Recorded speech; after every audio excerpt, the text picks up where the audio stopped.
Sir सबसे पहले आप अपना परिचय दीजिए। सबसे पहले परिचय। मेरा नाम है अखिलेश कुमार चौधरी जी। मैं भारतीय स्टेट बैंक का एक सेवानिवृत्त पदाधिकारी हूँ जी। और आप कुछ पूछेंगे या मैं कुछ कहूँ? नहीं, हम आप कुछ कहना चाह रहे हैं तो आप कह दीजिए, उसके बाद मैं कहना चाहता हूँ कि जो आज देश की स्थिति है उसमें मैं एक बुजुर्ग आदमी हूँ, अनुभव के आधार पर बहुत ही बेचैनी महसूस कर रहा हूँ। जैसे कि जब सारा दवा दारू फेल कर जाता है, डॉक्टर वैद्य फेल कर जाता है, तो कहता है कि अब राम राम करो वही बेड़ा पार करेंगे। वही स्थिति इस प्रधानमंत्री ने अपने 10 साल के कार्यकाल में इस देश को वही स्थिति में ला दिया है। देश का सारा इंफ्रास्ट्रक्चर, सारा कुछ, सब कुछ थम गया है। रिजर्व बैंक ऑफ इंडिया में रिजर्व नाम का कोई चीज नहीं है, रिजर्व शब्द खत्म हो गया। अच्छा, इधर सारा देश को कंगाली के रास्ते पर, हिंद महासागर के कगार पर, डूबने के कगार पर ला दिया है। हम जानते हैं, मेरा अनुभव बताता है, जब इस देश को बचाने वाला कोई नहीं है, और वो भी जानता है, जो साथी होता है वो भी जानता है कि क्या इल्जाम होने वाला है। इसलिए अब वह चारों ओर, गांव, घर, मोहल्ला, गली, राम राम राम राम राम राम राम, और एक ये राम ही सहारा रह गया है। और वो भी ये संकेत दे रहा है, वो भी अप्रत्यक्ष रूप से कह रहा है, जब राम राम जपो वही बेड़ा पार करेंगे, हमसे कुछ होने वाला नहीं है। उसी बेचैनी के तहत मैं शुभंकरपुर से चलकर यहाँ तक इस अवस्था में आया हूँ। इस बेचैनी के आलम में, इस स्थिति में हमारे एक नेता आ रहे हैं जो कुछ हमारी बेचैनी पर मलहम लगाने का काम करेंगे।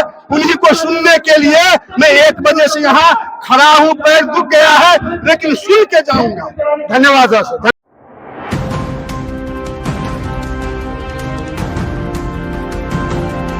स्वागत है।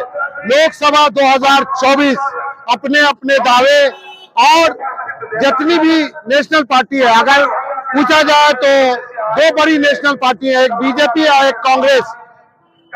एक तरफ राहुल गांधी निकले हुए हैं न्याय यात्रा पर, तो बिहार का दूसरा युवा नेता, जो सबसे युवा नेता अगर कहा जाए तो तेजस्वी यादव है। और जब नौकरी देने की बात आई तो तेजस्वी यादव ने वो कर दिखाया कि यहाँ से यूपी तक तेजस्वी के चर्चे होने लगे। और वहाँ के युवाओं ने, बेरोजगार युवाओं ने कहा कि मुझे मुख्यमंत्री चाहिए।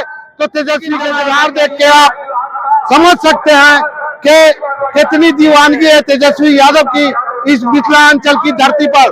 दूसरी जो सबसे बड़ी बात है, ये जो भीड़ आप देख रहे हैं, जो कैमरे में भीड़ दिखाई जा रही है, ये भाड़े के लाए हुए लोग नहीं है। यहाँ बहुत सारे लोग हैं, उनसे हम बात करेंगे। कितनी उम्मीद है तेजस्वी यादव से। नौकरी का मुद्दा इनके लिए है, शांति का मुद्दा इनके लिए है, महंगाई इनका मुद्दा है, या बेरोजगारी इनका मुद्दा है। वैसे जितने लोग आए हैं तो निश्चित रूप से ये तेजस्वी के चाहने वाले लोग हैं, तो तेजस्वी के पक्ष की बात करेंगे। आम जनता यहाँ नहीं है। चलिए हम बात करते हैं यहाँ। सर, ये जनाधार जैसा कहा था वैसा तो है नहीं। बस मार के नामो नसब होता है, करने पे आए तो सब होता है। ये जनाधार देखने के लिए आपकी कैमरा छोटी पड़ जाएगी। बस कुछ ही कल का हिसाब करना है आपको। थोड़ा सा सब्र कर लीजिए, हमारे नेता प्रतिपक्ष आ रहे हैं और देखना इस ग्राउंड में एक परिंदा भी पर मारने के लिए सैनी पासवान के बेले। अच्छा, कैसे की तो ज्यादा में के नौकरी देते हैं? नहीं, पासवान के सैनी पासवान।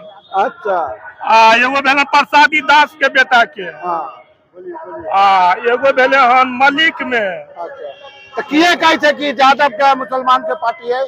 उ झूठे के कोई कहे छे, एबरी से सब नहीं छे, एबरी हम सब जाति एके छिए।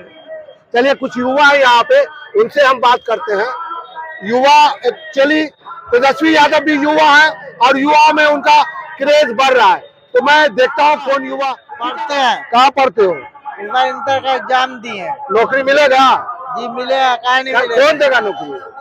अभी ये तेजस्वी यादव को जो मिला, मोदी जी नहीं देंगे। मोदी जी कहाँ दिया? से बोलता है कि गैस का दाम कम हो जाएगा, अभी युद्ध मुल्का हो रहा है कि अच्छा चलिए, आप ही वहाँ आप बताइए क्या करते हैं आप? पढ़ते हैं, क्या क्या पढ़ते हैं? पीजी किए हुए हैं। पीजी किया, तो अभी तक पीजी करके बैठल हैं? अरे रोजगार आएगा, तेजस्वी जी का जब मुख्यमंत्री बनेंगे तो बिहार में रोजगार आएगा, हम लोग रोजगार पाएंगे। अब मोदी जी इतना रोजगार जो दे रहे हैं, मोदी जी तो कहे जो साल में 2 करोड़ युवा को रोजगार देंगे, दिए। दिए। तो किसान मजदूर को 15 लाख रुपया अकाउंट में देंगे, दिए। अडानी की कंपनी में क्यों नहीं गए आप? वही यह जो देश है, इस देश को एक पूंजीपति के हाथों देना चाहते हैं। ये आरएसएस माइंडेड के जो लोग हैं, मनोवादी सोच के जो लोग हैं, या इस देश को एक पूंजीपति के हाथों में देना चाहते हैं। या लड़कों से, युवा से रोजगार छीना जा रहा है। जो प्रोफेसर अच्छे शिक्षा दे रहे हैं बच्चा को, उस प्रोफेसर को कॉलेज से निष्कासित किया जा रहा है। या देश की स्थिति हो गई है। क्या नाम? यहाँ पे कुछ लोग बैठे हुए हैं, पेड़ है, कथी के पेड़ है चाचा? ये पाकर के पेड़ है। ये पाकर के पेड़ के नीचे बैठे हुए हैं। कथी कहाँ है लोग? दरभंगा में है, कर्पूरी चौक पर। कथी ले? तेजस्वी यादव आवे है, उससे ओकरे सवाल देख ले। तो तेजस्वी यादव आवे छे, तो की होते तेजस्वी यादव आते तो आवे छे तो ओकरा आर के देखबे। आ वोट जे बाप दादा हमर छोड़ेलकै अंग्रेज से, आब जे अंग्रेज के बंधक में फेर लगबे छे भाजपा वाला, से हम सब चुप रहबे। याब आप चुप रहे के जमाना नहीं छे। आप चुप नहीं रहबे? नहीं, आप चुप नहीं रहबे। तो अंग्रेज के की करे छे? अंग्रेज के जना हमर बाप दादा बेलेलकै तो हम सब आजाद के लिए, तेनाहिते भाजपा के बेलेबे तो हम धिया पुता आजाद करते। अभी धिया पुता फांसी पर जा रहे हैं। कितना मजबूत है आपका जन विश्वास देखिए, यात्रा जो माननीय तेजस्वी प्रसाद यादव के द्वारा महागठबंधन चलाया जा रहा है पूरे बिहार में, गिरगिट अगर चला जाए तो समझिए घर सुरक्षित हो गया है। देखिए, इंडिया गठबंधन मजबूत है। आने वाले लोकसभा चुनाव में नरेंद्र मोदी को जो देश बेच रहा है, BSNL बेच रहा है, रेल बेच रहा है, सेल बेच रहा है, राम के नाम पर देश बेच रहा है, ये राम विरोधी देश बेचने वाले प्रधानमंत्री को, रोजगार विरोधी प्रधानमंत्री को, महंगाई लाने वाली प्रधानमंत्री, महिला विरोधी प्रधानमंत्री को देश के गद्दी से कान पकड़ के उतारेंगे। देश में इंडिया गठबंधन की सरकार। कुमार हो गए हो क्या? बच्चे पलटते हैं, दोस्त पलट जाते हैं बात से। उदाहरण में नीतीश कुमार आ जाते हैं। इसलिए बिहार में गाली का पात्र, गाली का नाम नीतीश कुमार हो गया है। 40 में कितना? 40 में 40। अभी नरेंद्र मोदी गठबंधन, अभी नरेंद्र मोदी नरेंद्र मोदी 400 बोलते। नरेंद्र मोदी ईवीएम चोर है, लेकिन जनता इस बार सबक ले लिया है। ईवीएम में गलती होगा, हम बूथ पर भी लड़ेंगे। वोट लुटेरा को, बूथ लुटेरा को खदेड़ेंगे। देश से पलटू नाम है अमित शाह जी का, मतलब अमित शाह जी बोले थे नीतीश कुमार को कि हम भी, जब नीतीश कुमार आपके लिए दरवाजा बंद है, और उन्होंने हमेशा के लिए बंद है, और उसने भी जो है नीतीश गठबंधन कर लिया। अरे भैया, दरवाजा जब बंद होता है रात में तो सुबह में खुलता है, रात में बंद हुआ, सुबह में। ये देखिए, ये कांग्रेस का झंडा है, लिए युवा है। भैया सर, क्या कांग्रेसियों, क्या हाल है? बहुत अच्छा है। और आप 400 में 4 आ रहा है। 400 में 400 हम लोग दावा कर रहे हैं। अगर ईवीएम ना हो तो हम लोग 400 में 400 ला सकते हैं। लेकिन ये ईवीएम का घोटाला हो रहा है यहाँ ना, तो रोड पे निकलिए ना। रोड पे तो हम लोग निकल रहे हैं, लेकिन एक्चुअल है कि आप लोग जैसे मीडिया हैं, इसका देश का चौथा स्तंभ है मीडिया, लेकिन जैसे आप जैसे लोग जिस तरह से काम कर रहे हैं ईमानदारी से, वैसे जो नेशनल टाइप की मीडिया नहीं, नेशनल जो मीडिया है वो ईमानदारी से काम नहीं कर रही है, वो दिखा नहीं रही है। नेशनल मीडिया दिखा नहीं रही, वो चाटुकारिता से उसको फुर्सत नहीं है। 2-4 मीडिया छोड़कर बाकी सब चाटुकार हो चुका है। आप यहाँ का जो मीडिया है, जी जी, चौथा स्तंभ है, जी जी, जनता की आवाज है, जी जी, विपक्ष की जबान है। अभी जो देश में जो चलन चला इन 10 सालों में, तो उसने आप लोगों को हाशिए पे धकेल दिया है। उसके काउंटर करने के लिए आपके पास सड़क है और यहाँ से सदन है, तो आप क्यों नहीं आते हैं सड़क पे? देखिए, सड़क पे जहाँ तक कांग्रेस पार्टी का स्टैंड है, तो आप लोग समझ ही रहे हैं कि राहुल जी ये दूसरी बार पूरे देश का, पहले तो नॉर्थ से साउथ की तरफ, अब साउथ अभी आए हैं, वहां से ईस्ट से वेस्ट की तरफ जा रहे हैं, आप देख ही रहे हैं। और देखिए रोड पर आपको देखने को मिलेगा कि जन सैलाब उमड़ता है उनके समर्थन के लिए, और सड़क पे ही लोगों वोट में नहीं बदलता। वोट में सब वही तो बता रहे हैं कि ईवीएम का जो खेल चल रहा है, तो वोट में बदलेगा नहीं कैसे? भाई, सुनिए आप कह रहे हैं वोट में नहीं बदलता है। आपके पास अगर आंकड़ा होगा तो आप आंकड़ा, अभी 4 स्टेट का चुनाव हुआ है ना, और 4 स्टेट के चुनाव में 5,90,00,000 वोट किनको आया? भाजपा सरकार को, और सॉरी कांग्रेस को आया। वोट में ज्यादा और 5,80,000 वोट भाजपा को आया। कैसे जीत गया? वोट पे आए हम लोग, इसलिए जीता कि ऐसा 67 सीट ऐसा है मध्य प्रदेश में। और आपको क्या बोलते हैं यहाँ कि दोनों 67 सीट की काउंटिंग जब हुई, उसमें पता चला कि मात्र 5,000 से नीचे हारने वाला 67 सीट था। तो आप समझिए कि जहां जहां रात के बाद काउंटिंग हुई, वहां वहां जबरदस्ती दबाव में हराया गया है। एक मिनट, आप यहाँ पे हैं, बड़ी अच्छी बात कर रहे हैं। इसमें ये जो मैं कहने जा रहा हूँ, मैं भारत की जनता, एक मिनट सर, अभी जो मैं कहने जा रहा हूँ उसको, मेरी बात को अंत तक सुनिएगा। ये स्पेशली खास करके, विशेष करके भारत की जनता के लिए मैं कह रहा हूँ, एक पत्रकार की हैसियत से। राहुल गांधी ने कहा 73% लोग मुर्दा हो चुके हैं, बात सही है। आपकी हक्कलफी हो रही है, आप चुप हैं, सही है। मीडिया आपके खिलाफ बोल रहा है, आपके बच्चों के भविष्य से खेल रहा है, आप चुप हैं। जब तक आप चुप रहिएगा, आपका शोषण होगा। न पत्रकार बचाएगा, न पुलिस बचाएगी, न कोई आपको बचाने के लिए आएगा। और आखिरी सवाल आपसे, लाल जीप पे राहुल गांधी और तेजस्वी यादव, लाले जीप का खतरा का निशान है भैया।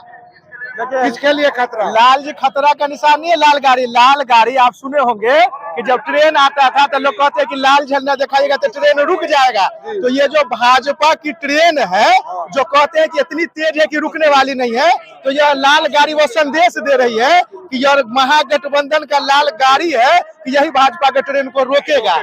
और बिहार में तेजस्वी यादव ने स्टीयरिंग संभाला है, और पूरे हिंदुस्तान में राहुल गांधी ने स्टीयरिंग संभाला है। और यह 2 युवा मिलकर देखिएगा आने वाले समय में 2024 में लाल किला पे राहुल जी के झंडा फहराएंगे, और 25 में यहाँ विधानसभा के नेता और मुख्यमंत्री तेजस्वी यादव जी होंगे। मतलब नहीं है कौन झंडा फहराए, लेकिन हमारा कहना है कि देश अब सही दिशा की तरफ जाएगा, एकदम सही दिशा की तरफ जाएगा। देखिए, भ्रष्टाचार के नाम पे सरकार गिरी थी। भ्रष्टाचार के नाम पे सरकार गिरी नहीं थी, भ्रष्टाचार के नाम पे सरकार को गिराई गई थी। ठीक है सर, जी बताइए सर। भ्रष्टाचार मुद्दा नहीं था, ठग के फेरी में लोगों ने पड़ गया, ठग के फेरी में। और दूसरी बात है कि आप यह झंडा कांग्रेस और आरजेडी और फलना मत देखिए, ये झंडा इंडियन अलायंस की है। आप इस दृष्टिकोण देखिए। दूसरी बात है कि लोगों ने देखा है भोगी को भी, देखा है जोई को भी, देखा है ठग को भी। एक बार लोग देख ले माँ बाप के पुत्र तेजस्वी को। यह जिस तरह 17 साल में नीतीश कुमार ने इधर उधर किया, जो काम नहीं कर सके, जो तेजस्वी ने 17 माह में दिखाया है। आपने ये क्यों नहीं कहा कि देखा है लालू को भी 15 साल? मैंने 15 लोगों ने उस सरकार को बदनाम किया है, बदनाम किया है। करने वाला कोई था कि वो बेचारा मंच से कम काम कर रहा था और लोगों के लिए काम कर रहा था। और अभी की जो सरकार है वो मंच पर नजर आती है और आप जैसे पत्रकार के बीच में नजर आती है। आपकी बात सभी पहुंचती है और हम लोग की बात नहीं पहुंच पाती है। मैं आपसे आप पहुंचाइए, आप रखे हुआ है ना, तो तुरंत बता देगा आपको। कौन तोता? सीबीआई मीडिया का, हाँ सीबीआई जो है, हाँ 1 नंबर का तोता है केंद्र सरकार का। यदि आप में चले जाएंगे, इलेक्शन कमीशन में जो है ना सर, जब हम लोग एक मिनट सुनिए सर, जब हम नहीं झूठ नहीं बोलते हैं सर, जब हम लोग जो एग्जाम माने की जगह जाएगा नहीं जी, सुनिए ना।